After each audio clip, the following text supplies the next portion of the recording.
দর্শক, একটি খবর, ছোট খবর, কিন্তু এর একটি তাৎপর্য আছে।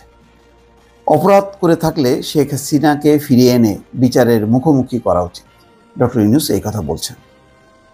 নিউ ইয়র্ক টাইমস এই খবরটি ছেপেছে। অন্তর্বর্তী সরকারের প্রধান উপদেষ্টা ডক্টর মোহাম্মদ ইউনূস বলেছেন, অপরাধ করে থাকলে শেখ হাসিনাকে ফিরিয়ে এনে বিচারের মুখোমুখি করা উচিত। যুক্তরাষ্ট্রের নিউ ইয়র্কের এক অনুষ্ঠানে প্রশ্ন করা হলে ডক্টর ইউনূস এইভাবে উত্তর দেন। আর এই উত্তরের মধ্যেও ভদ্রতা দেখেন, এবং যে একটা বিচারাধীন বিষয়ে কিভাবে কথা বলতে হয় সেটা জেনেই তিনি এভাবেই কথাটা বলছেন। আপনি শুধু কল্পনা করেন, এই জায়গায় শেখ হাসিনা যদি থাকতো আর এইরকম একটা গণ অভ্যুত্থান, এত মানুষ যদি মারা যেত এবং আন্তর্জাতিক ট্রাইব্যুনাল গঠন হতো, তখন শেখ হাসিনার মুখের ভাষাটা কি হতো, কত তীব্র, কত তীক্ষ্ণ, কত তাচ্ছিল্যপূর্ণ, এবং বিচারের আগেই তাকে শাস্তি দেওয়ার মতন করেই তিনি বক্তব্য দিতেন। কিন্তু এখানে ডক্টর ইউনূস কিন্তু বলছেন যে অপরাধ করে থাকলে, যেহেতু অপরাধ এখনো প্রমাণিত না, সুতরাং তিনি কিন্তু এখন বলছেন না যে শেখ হাসিনার খুনি, তাকে আনা হোক, বিচারের মুখোমুখি করা হোক, মানে এরকম কিন্তু তিনি মন্তব্য মানে যদি ডক্টর ইউনূস করেননি। কিন্তু শেখ হাসিনা থাকলে কিন্তু এটা ছাড় দিতেন না। যাই হোক, এবার পরের কথা আসি। ছাত্র জনতার অভ্যুত্থানে গত 5ই আগস্ট প্রধানমন্ত্রীর পদ থেকে পদত্যাগ করে শেখ হাসিনা ভারতে চলে যান। পরে 8ই আগস্ট শান্তিতে নোবেল জয়ী ডক্টর ইউনূসের নেতৃত্বে অন্তর্বর্তী সরকার গঠিত হয়। অন্তর্বর্তী সরকারের প্রধান উপদেষ্টা বলেন, বাংলাদেশে কবে নির্বাচন হবে তার কোনো সময়সীমা তার কাছে নেই।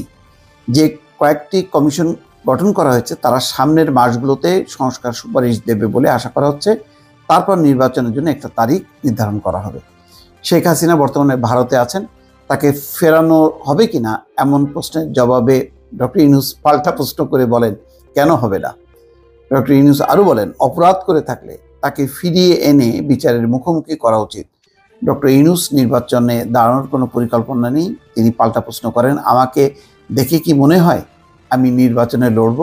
তার মানে তিনি যে নির্বাচন করবেন না এবং এই চিন্তা তার মাথার মধ্যে নাই, এটা পরিষ্কার এবং খুব কনফিডেন্টলি। এই কারণে তিনি পাল্টা প্রশ্ন করছেন যে এই ধরনের চিন্তা নেই। গতকাল নিউ ইয়র্কে মার্কিন সংবাদ মাধ্যম নিউ ইয়র্ক টাইমস আয়োজিত ক্লাইমেট ফরওয়ার্ড শীর্ষক সম্মেলনে অংশ নেন ডক্টর ইউনূস। সম্মেলনে তিনি বলেন, যতক্ষণ পর্যন্ত বর্তমান অর্থনৈতিক ব্যবস্থায় আটকে থাকবে, বিশ্ব যতক্ষণ এই বর্তমান অর্থনৈতিক ব্যবস্থায় আটকে থাকবে, ততক্ষণ জলবায়ু পরিবর্তন সংক্রান্ত প্যারিস চুক্তি কার্যকর হবে না।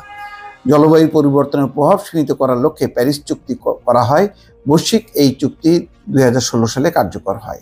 অর্থনীতিবিদ ইউনূস বলছেন, এই ব্যবস্থা সর্বাধিক মুনাফা কেন্দ্রিক। ব্যবস্থাটি একটি ক্ষুদ্র গোষ্ঠীর জন্য সম্পদ তৈরি করছে, এটি ব্যাপক বর্জ্য উৎপন্ন করছে। অন্তর্বর্তী সরকারের প্রধান উপদেষ্টা বলেন, আমরা যে অর্থনৈতিক ব্যবস্থা তৈরি করেছি তা এই গ্রহ ধ্বংসের মূল কারণ। ডক্টর ইউনূস বলেন, মানুষ একটি আত্মবিনাশী সভ্যতা তৈরি করেছে। ডক্টর ইউনূস আরও বলছেন, চুক্তিতে যে পরিবর্তনই আনা হোক না কেন, বিশ্বের মৌলিক ব্যবস্থাগুলোকে নতুন করে না সাজানো পর্যন্ত তা কোনো পার্থক্য বয়ে আনবে না। ডক্টর ইউনূস আরও বলছেন, ধনী দেশগুলোর মাধ্যমে হওয়া জলবায়ুর ক্ষতির বোঝা বাংলাদেশের মতো উন্নয়নশীল দেশগুলোর বহন করা উচিত নয়। যাক, অনেক কথাবার্তা বলেছেন, কিন্তু রাজনৈতিক বক্তব্য দেখেন যে এত কিছুর পরেও যে তার দেশে ফেরার ব্যাপারে তিনি পরিষ্কার করে বলছেন যে তিনি যদি অপরাধ করে থাকেন শেখ হাসিনা, তাহলে তার দেশে ফিরিয়ে এনে তাকে বিচারের মুখোমুখি করা উচিত, এবং বলছেন যে অপরাধ করে থাকলে, অথচ সবাই জানে যে এই গণহত্যার নির্দেশদাতা হচ্ছে শেখ হাসিনা স্বয়ং। তার নির্দেশেই পুলিশ সহ অন্যান্য বাহিনী তারা ঝাঁপিয়ে পড়ে এবং ব্যাপকভাবে প্রাণহানি ঘটায়। 5ই আগস্টও শেখ হাসিনার তেমনই মনোভাব ছিল সেনাবাহিনীর প্রতি, কিন্তু সেনাবাহিনী অস্বীকৃতি জানায়। তারা বলেছে যে না, তারা গুলি চালাবে না। তারপরেই পুরো প্রেক্ষাপট পাল্টে যায় এবং শেখ হাসিনা পালাতে বাধ্য হয়।